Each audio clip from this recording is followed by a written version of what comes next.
Alhamdulillah rabbil alamin. Wassalatu wassalamu ala asrafil anbiya'i wal mursalin Sayyidina wa maulana Muhammadin wa ala alihi wa sahbihi wa barik wa sallam. Amma ba'd.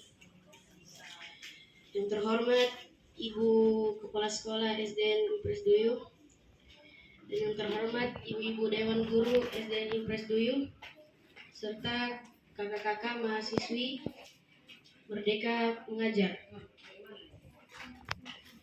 Segala puji bagi Allah Subhanahu wa Ta'ala yang telah memberikan kita taufik, hidayah, dan rahmatnya, serta nikmat kesehatan dan nikmat kesempatan, sehingga pada sore yang menjelang maghrib ini kita dapat berkumpul di tempat yang insya Allah penuh barakah ini. Amin ya rabbal alamin. Oleh karena itu, janganlah kita kufur atas nikmat Allah yang Allah berikan kepada kita semua. Sebagaimana Allah berfirman dalam firman-Nya, Quran Surah Ibrahim ayat 7 yang berbunyi, La in syakartum la'azidannakum wa la in kafartum inna adzabi lasyadid. Yang artinya, barang siapa yang bersyukur atas nikmatku kata Allah, maka akan aku tambahkan nikmatku untuknya. Dan barang siapa yang kufur atas nikmatku, inna adzabi lasyadid, sungguh azabku sangatlah pedih.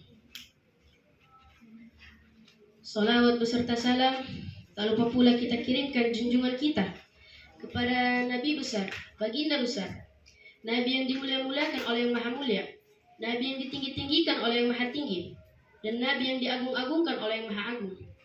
Man huwa? Siapa dia? Huwa Rasulullah ila nasi kaffatan wa akhirul anbiya wa imamur rasul. Ialah Nabi Muhammad sallallahu alaihi wasallam, penutup para nabi dan imam para rasul. Suatu ketika, Aisyah radhiyallahu anha pernah bertanya kepada Rasulullah sallallahu alaihi wasallam, "Ya Rasulullah, siapakah orang yang paling kikir di bumi ini?" Dan Rasulullah menjawab bahwasanya orang yang paling kikir di bumi ini ialah orang yang apabila mendengar namaku, ia tidak bersolawat kepadaku. Sallallahu Nabi Muhammad.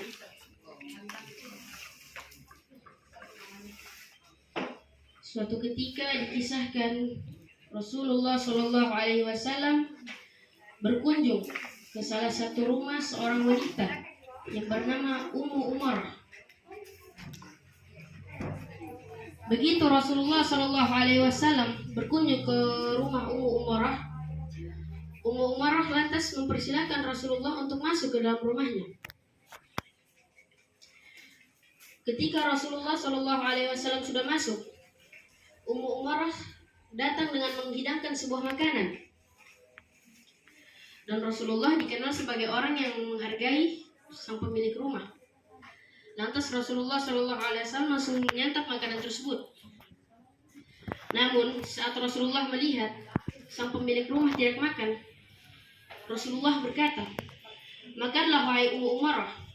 Dan Ummu Umarah mendengarkan perkataan tersebut. Lantas Ummu Umarah menjawab, dan Ummu Umarah berkata, "Ya Rasulullah, aku sedang berpuasa."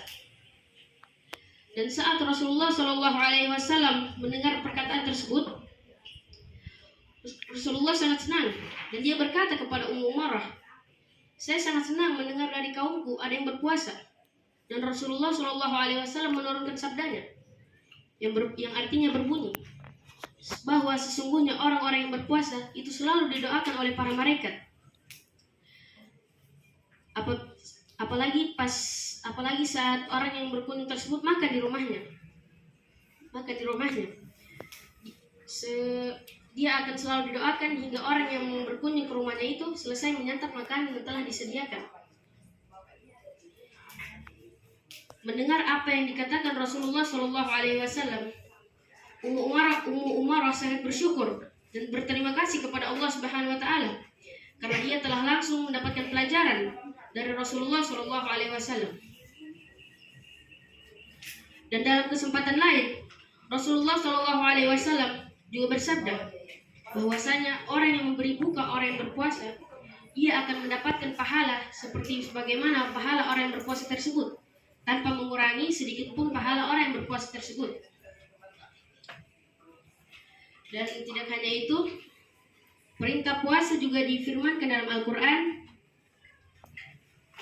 yang artinya berbunyi, "Hai orang-orang beriman, diwajibkanlah atas kamu berpuasa sebagaimana diwajibkan atas orang-orang sebelummu diwajibkan atas orang-orang sebelummu agar engkau bertakwa. Quran surah Al-Baqarah ayat 183. Puasa memang memiliki kedudukan tersendiri di sisi Allah Subhanahu wa taala, di mana Allah akan memberikan pahala yang berlipat ganda sesuai kualitas puasa yang dilakukan oleh seorang hambanya. Semakin tinggi kualitas puasa tersebut, maka semakin banyak pula pahala yang akan didapatkannya.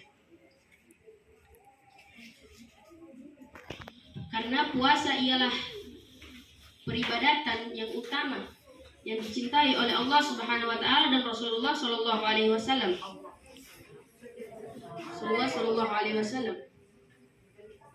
Dan di dalam sebuah hadis yang diriwayatkan oleh Abu Hurairah radhiyallahu anhu bahwa sabda Rasulullah sallallahu alaihi wasallam bersabda, sesungguhnya seluruh anak Adam akan dilipat gandakan pahalanya dari satu kebaikan hingga dilipat gandakan hingga 10 kebaikan sampai 700 kali lipat. Dan Allah Subhanahu wa taala juga berfirman, kecuali puasa, aku akan membalaskan orang-orang yang telah mengerjakannya karena ia telah meninggalkan hawa nafsunya dan makanannya karena aku. Sahih hadis riwayat Muslim. Oleh karena itu, adik-adik pesantren sekalian, perlu kita catatkan bahwa puasa bukanlah hanya sekedar menahan lapar dan haus atau hal-hal yang semacam membatalkannya. Dan orang-orang yang berpuasa juga harus menjaga lisannya dan anggota tubuhnya dari hal-hal yang diharamkan oleh Allah Subhanahu wa taala. Mungkin hanya ini yang bisa saya sampaikan pada sore hari ini.